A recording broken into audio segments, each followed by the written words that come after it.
Morning, Steve Free in Chicago with the morning grain comments. Well, it's Wednesday, it's the middle of the week, and I think a lot of the markets are watching to see what the U.S. Fed says today about their stimulus or maybe reducing the stimulus into the U.S. economy.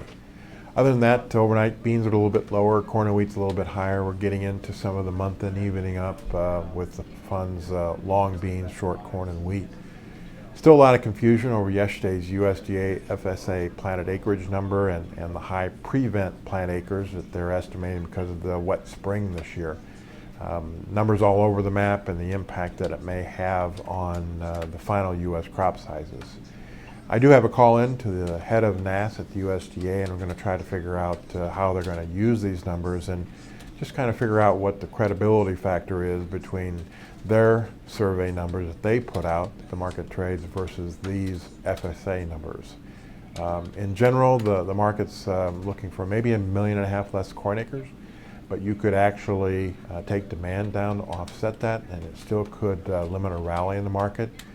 In the beans, the lowest number we saw was 400,000 less acres, and that kind of tightens things up a little bit in the beans and puts a lot more emphasis on yield and also a lot more emphasis on the South American crop if we're going to keep beans in a trading range.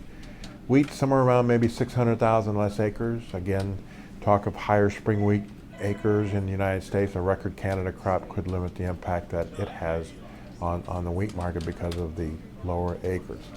Was in Iowa the last couple of days. Farmers there talk about a good corn crop, but unwilling to sell at current price levels. I gave them 3 options. Number 1, sell the corn, buy some futures to replace it in case the market rallies into 2014.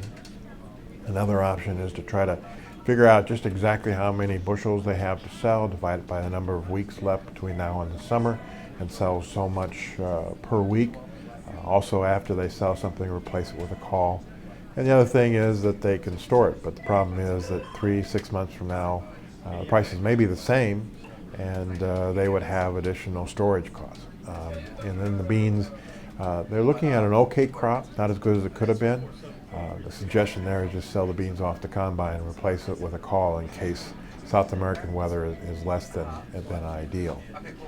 Other than that, we'll be watching as we go into the end of the month if there's more evening up. A lot of people talking about beans in a $13 to $14 trading range.